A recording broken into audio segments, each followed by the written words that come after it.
We've got the one and only Tim Murray aboard. You're able to catch him on VSiN Primetime. He does absolutely amazing work here at the network, and I know that you were involved with so much of our coverage of college basketball today, as I know that you were just on a show a few hours ago before my own, and Tim, always do appreciate it. Thank you. Hoops, what's up, man? No, it's our time to shine. It's we've got the bracket. We're trying to figure it out, as we were joking off air, trying to crack the code. So let's give it a whirl. Absolutely. And Tim, first things first, do you go with more of your individual bets when you see these matchups come out, or do you go with the bracket itself? Because I think that it's a to each their own sort of circumstance, and we know that it takes the bookmakers a few minutes to be able to put up these numbers as well. But do you like to go with your bracket first or your bets first? It's a great question. I today kind of was looking more at some of the spots, a couple of the underdogs I wanted to back.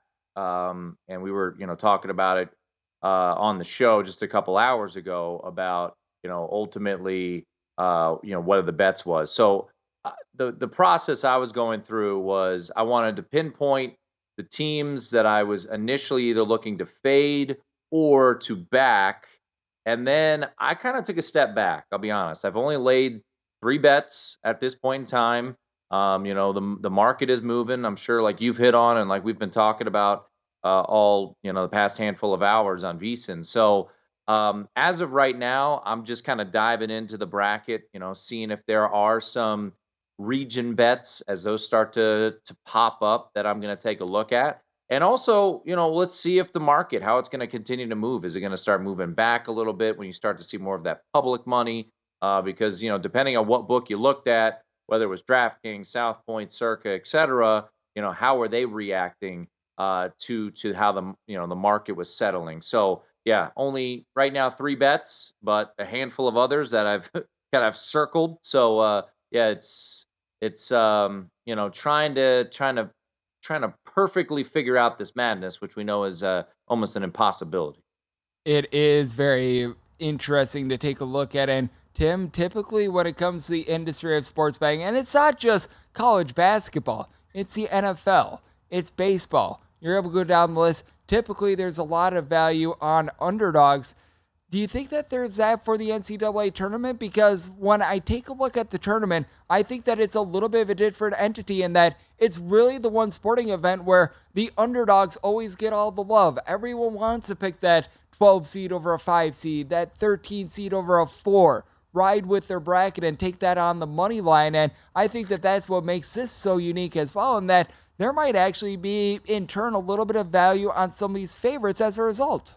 Yeah, there's no doubt. And I was just flipping through some of the notes that I had, jotted down. You look at 11 over 6 last year, 3-1 straight up and against the spread. I think they're 39 and 49, which is pretty impressive considering, an 11 over 6 is thought to be a decent size upset since 2000. And you look at 12 over 5, which is always so popular now.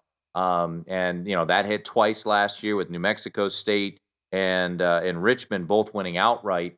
So yeah, it's I am one who likes to trend towards the dog. I mean, look, I'll lay a favorite. If it's due. This year certainly one that was a trend that I rode quite a bit was taking a look at those unranked favorites against ranked teams, and those came home quite a bit this year. So yeah, I mean, I think there's a reason why you're looking at a 13 seed in Furman, only a 5-point underdog against Virginia. I mean, that seems preposterous, but it's just the way that it is. And I think it's twofold, Hoops, and you can maybe speak to this almost as probably better than I can.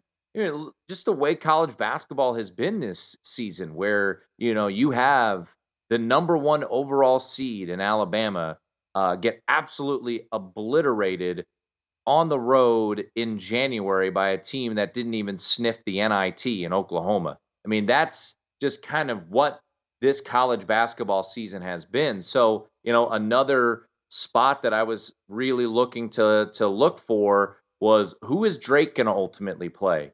The Bulldogs out of the Missouri Valley. And they're now at some shops down to just a 2-point underdog against Miami, which is incredible to think about. Where, what would that number have been just a couple years ago? So, yeah, I think it's the 2022-23 basketball season as we know it is just everything's kind of come together closely here. And to your point, this is especially in the first round, that rare event where people love to take the dogs. And think about it this, Hoops, we've seen all this movement, especially towards, a Drake, a Furman, etc. And we haven't seen the race and rush of the public, the town, and we won't get it until Wednesday. And this is, as we talk to odds makers all across this network, this is the Super Bowl. This is multiple Super Bowls when you think of Thursday, Friday, Saturday, and then Sunday, the most bet weekend of the entire calendar. It is the most bet weekend of the calendar. And Tim, I'm so glad that you brought up that Furman versus Virginia game because I thought this was the most interesting 4-13 matchup on the board. And for that matter, among the 5-12, 4-13, 3-14 matchups where you could see an upset, I think that this one is one of the most tasty of all of them. With Virginia, they're anywhere between a 5 to 5.5 point favorite. What did you make out of this line? Because we remember there was one game from last year that you had a very lowly seeded team, a 13-seeded South Dakota State, and they were an even smaller underdog against Providence. That line was like right around 2.5, 3. So we haven't gone to that extreme, but you are seeing a line of 5. What do you make out of this one? Because with Virginia, they've been able to stack together a lot of wins, but they've looked vulnerable. Meanwhile, you've got a Furman team that you've got a little bit of concern with their defense, but you know that they could score with the best of them. Yeah, it's two contrasting styles, right? And I tend to contradict myself a little bit here where I look at higher seeds and I'm like, oh, they're too one-dimensional and, I can't trust them. But then when I look at the dog, I'm like, oh, they're really good at one thing, so I'm going to hope that just hits. And sometimes that's what you need, especially in these one-and-done type of situations. And, this was a game where I took the 6. It was my first bet of the entire tournament. Circa popped it at 6. I took took a little bit of 6. And I probably would still look at the 5 here. This is a Virginia team. And, we talked about this and I'm curious to get your thoughts on it. There are so many great, avenues and assets, and places that we can go to get valuable, information regarding college basketball, whether it be, Haslam or Ken Pom or Bart Torvik. And, because Ken Pom is such a great resource and people utilize it as much as they do, which I do as well. People look at the full year. Well, this is not really happening in a full year, right? So you can portion it off. You look at what UVA has done since February 4th, which when they went to Castle Coliseum at 17-3, top 10 in the country. They were an underdog on the road to Virginia Tech. They lost that game. They are 163rd in offensive efficiency since that date. And look at some of the teams that they've beaten. They beat NC State after the loss to Virginia Tech, which, was a good bounce back spot. They should have lost to Duke if the Filipowski call is correctly called. They barely beat Louisville. They barely beat Notre Dame. They lose to Boston College, get beat up by UNC. They had, I thought, maybe their best performance in quite some time, in the ACC tournament, and then they were a nothing against Duke. Then you add in the fact that Vanderplas is out for the tournament. So I'm going to look at a team in Furman who, yes, struggles defensively, but pretty darn good offensively. Top 35 in the country in offense, number 1 in the country in 2-point percentage, field goal percentage. So I'm going to take my chances that a Furman team that, boy, when you flash to Greenville, South Carolina at their party that they were having, my goodness, they might have been the most fired up team in the country. So, we'll see how it all plays out. But I think Furman is absolutely a live dog in this spot. And take this, I know we got a break here coming up.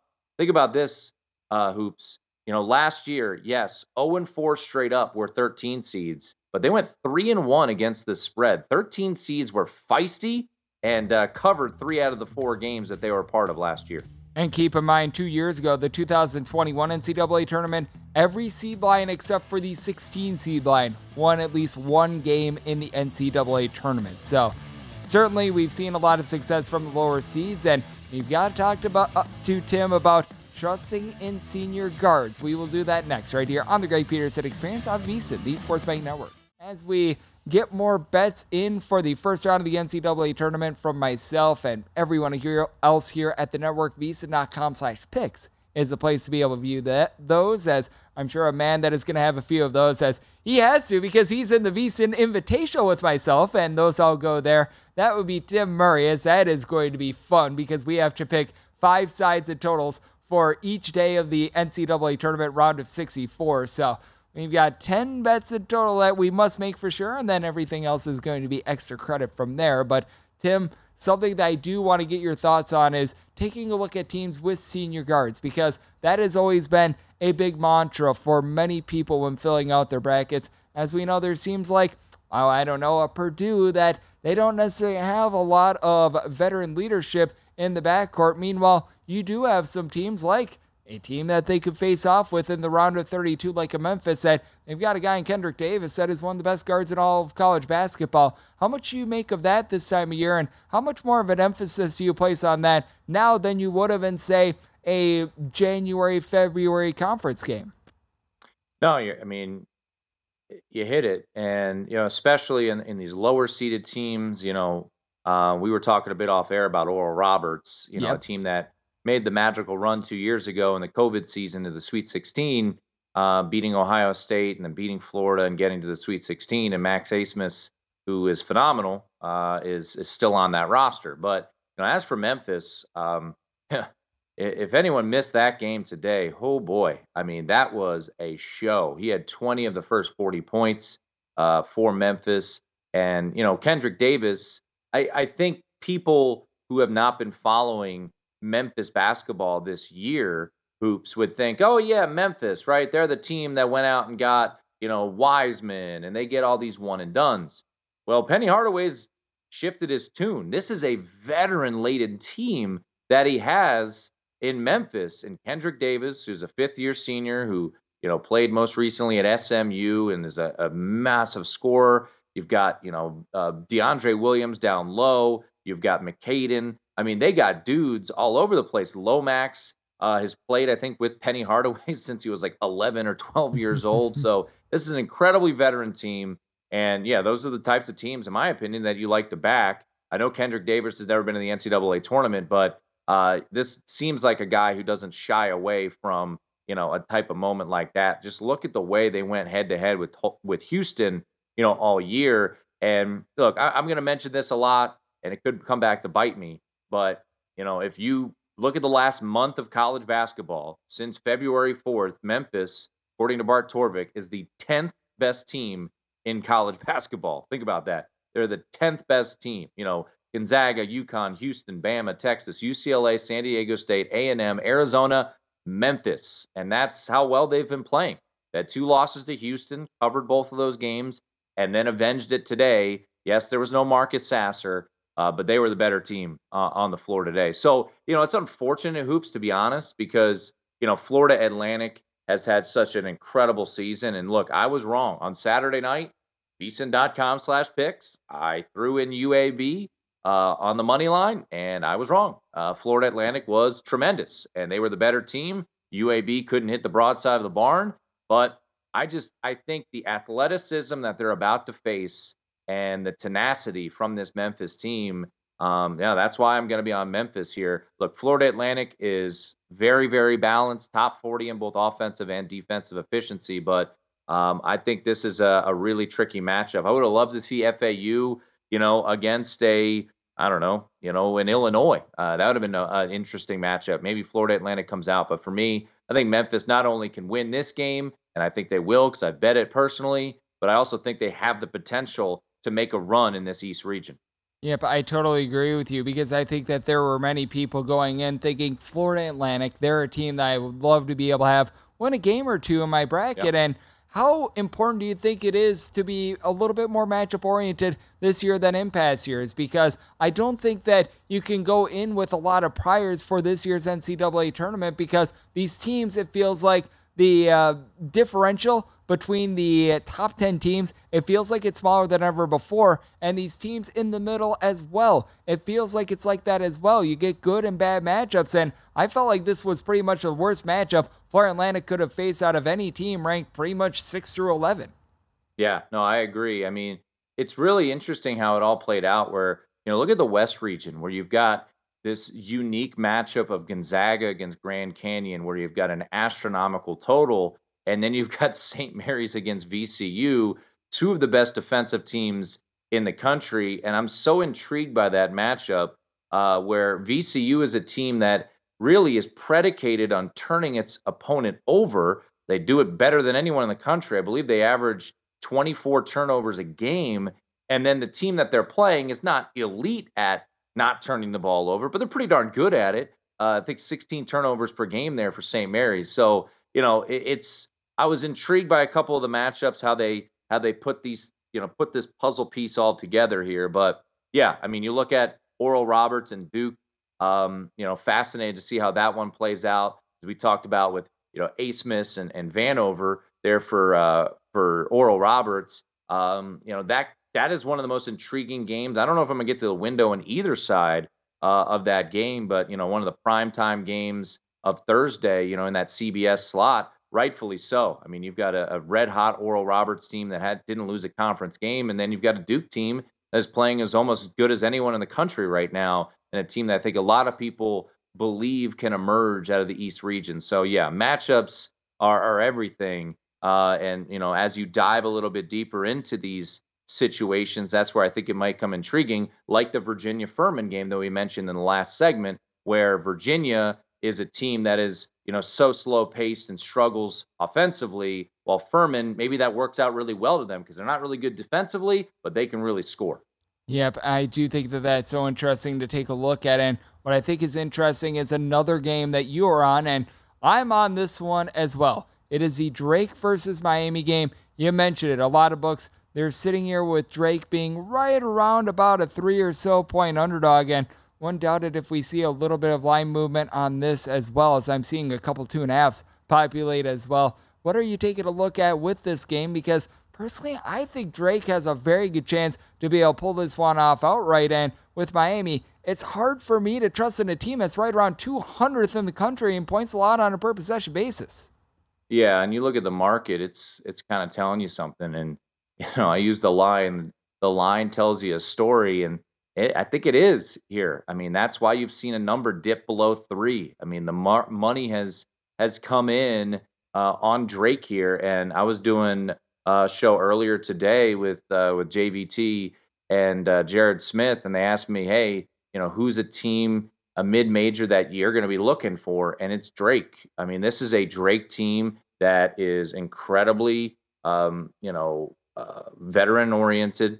You look seniors all up and down the roster, and then you've got Tucker DeVries, who, the coach's son, who is one of the best players in the Missouri Valley Conference. This is a team that absolutely, throttled Bradley to close out the Missouri Valley Conference. We'll see if the rest is a good or a bad thing for Drake here, but this is a team, like we've talked about, they do a little bit of everything well. They're, top 50 in defensive efficiency. They're top 100 in offensive efficiency. They shoot the ball extremely well from 3, top 50 in the country. They shoot their free throws well, which is always important at this time of year. And I'm going to go back to my good old friend Bart Torvik. Last month of the season, 12th best team in the country, Drake. It goes Memphis 10, Kansas 11, the Drake Bulldogs sitting there at 12. And in that same time frame, Miami is sitting there at 40th. And Miami, look, they're a team that I've had a hard time figuring out a little bit so far this year, Hoops. But, I think situationally, this is a spot that I really do like Drake here. So, yeah, I took the 3 with Drake. And absolutely, if people are looking for that 12-5 upset, I think this one will be pretty popular.